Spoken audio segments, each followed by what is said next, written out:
मुंबई से घर लौट रहे युवक को अज्ञात वाहन ने मारी जोरदार टक्कर। पीआरवी पुलिस बनी देवदूत। एम्बुलेंस में जब बेटे ने खोली आंखें तो छलक उठी मां की ममता। नमस्कार, मैं शुबीना परवीन और आप सभी देख रहे हैं मेरे साथ भारत मीडिया। दर्शकों कहते हैं कि दुर्घटनाएं कभी बताकर नहीं आती, लेकिन जब अपनों पर कोई विपत्ति आती है तो एक माँ का दिल कैसे तड़प उठता है। इसकी एक भावुक कर देने वाली तस्वीर आज सामने आई है। 2 दिन पहले मुंबई से अपने गांव लौटे 24 साल के एक युवक को अज्ञात वाहन ने जोरदार टक्कर मार दी। सड़क पर तड़पते इस युवक के लिए यूपी 112 की पीआरवी पुलिस किसी देवदूत से कम साबित नहीं हुई। आइए देखते हैं हमारी इस खास रिपोर्ट में कि आखिर क्या हुआ और कैसे एक मां की ममता ने अपने घायल बेटे को हिम्मत दी। सहिया गांव के रहने वाले विष्णुदेव यादव के 24 वर्षीय पुत्र उपेंद्र यादव मुंबई में रहकर अपना कामकाज करते थे। अभी 2 दिन पहले ही वे मुंबई से अपने गांव आए थे। आज अपनी बुआ को छोड़ने के लिए वे बेलथरा बस स्टेशन गए थे, लेकिन वापसी के दौरान उभाव थाने और नहर से थोड़ा आगे मझबलिया गांव के सामने एक अज्ञात 4 पहिया वाहन ने उन्हें अपनी चपेट में ले लिया। टक्कर इतनी जोरदार थी कि उपेंद्र सड़क किनारे गिरकर तड़पने लगे, लेकिन शायद भगवान को कुछ और ही मंजूर था। ठीक उसी वक्त वहां से यूपी पुलिस की पीआरवी 5429 गुजर रही थी। चालक चंद्र प्रताप विसेन और प्रभारी कांस्टेबल अभिषेक यादव ने बिना एक पल गंवाए घायल उपेंद्र को अपनी गाड़ी में लादा और तुरंत सामुदायिक स्वास्थ्य केंद्र सीएचसी सियर पहुंचाया।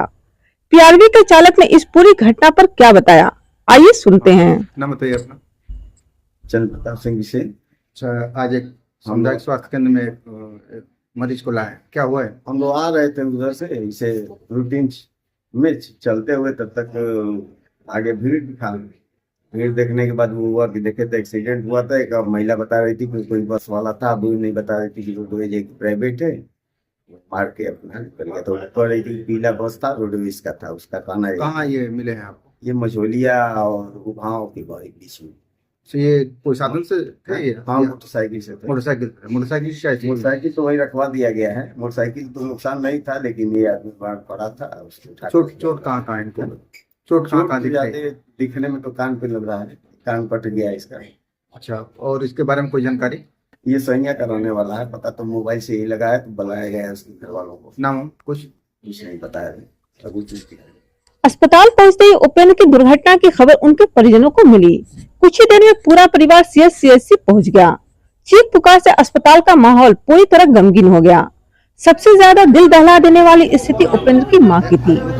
बेटे को खून से लथपथ देख वो बार बार यही दोहरा रही थी कि यह मुंबई नहीं है, यहाँ गनवे होता है और एक तरफ से गाड़ियां आती है तो दूसरी ओर से जाती हैं। यहाँ गाड़ी चलाना आसान नहीं है, लेकिन यहाँ के रास्ते वैसे नहीं है, 2 वे ट्रैफिक है। लोग उन्हें उस हालत में बेटे के पास जाने से रोकते रहे, लेकिन वो बार बार अपने लाल को जी भर के देखने की जिद पर अड़ी रही। इनका नाम उपेंद्र यादव हो? ये बम्बई रहे ना? भैया के अभी देखो हफ्ता ना भइला लाइले। अच्छा, तो तू का उनका लगबू का हो? मम्मी हो? अच्छा अच्छा अच्छा। तो बम्बई से आइला ना 2 दिन पहले वहाँ, तो आज कहाँ जात रहा ना? अरे उनका अपनी फुआ के चुमावे जात रहना चौपावला अपनी के हो दादा आई न लगा। अच्छा, हनिया की नती लेके जा गड़िया से रिक्शा से चली जा। कितना उम्र हुई उनका उपेंद्र भाई का? 24 साल का भान हो। शादी उदी कदल बड़ो? अभी शादी नहीं होके ले? अयो बाप। उनके पिताजी का नाम हुआ?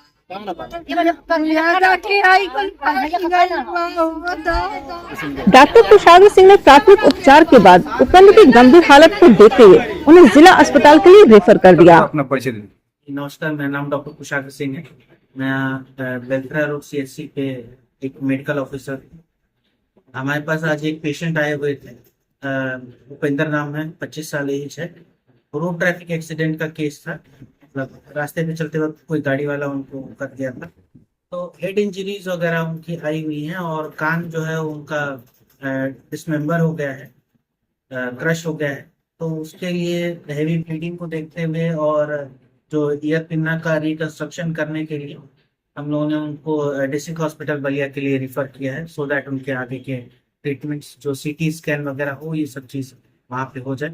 बाकी प्राथमिक उपचार वगैरह करके उनको टाइमली जो है रिफर कर दिया। तो उनकी स्थिति क्या है? क्रिटिकल है या खतरे से वो बाहर है? सर स्थिति जो है वो पूरी तरीके से नहीं बताया जा सकता है, क्योंकि वॉमिटिंग वगैरह तो नहीं कर रहे थे, लेकिन हेड इंजरी है तो बड़ा साइलेंट भी रहता है, कुछ समय के बाद असर आ सकता है। ब्लीडिंग भी जो हुई है वो कितना देर से चोट लगी है, कितना देर तक वो ब्लीड किया है, इसका भी कुछ करेक्ट आइडिया जो है नहीं हो पा रहा था। ऐसे कंडीशन ठीक लग रहा था, थोड़ा ऑल्टर्ड सेंसोरियम में था, मेरे ख्याल से ठीक हो जाना चाहिए। बातचीत तो कर रहा था। बातचीत नहीं, पर चिल्लाना और ये सारी चीजें, पेन का उसको सेंसेशन और ये सारी चीजें ठीक। Thank you. लेकिन जब उपेंद्र को एम्बुलेंस में शिफ्ट किया जा रहा था, तब एक बहुत ही भावुक कर देने वाला पल सामने आया। परिजनों के लाख मना करने के बावजूद मां का दिल नहीं माना और वो भी एम्बुलेंस में बेटे के साथ बैठ गई। सफर के दौरान जब घायल उपेंद्र ने हल्की सी अपनी आंखें खोली, तो उस बदहवास मां ने मानो राहत की एक लंबी सांस ली। आंसुओं के बीच उसने अपने बेटे को दुलारना शुरू किया और उसकी वो ममतामयी पुचकार देखकर वहां मौजूद हर शख्स की आंखें नम हो गई।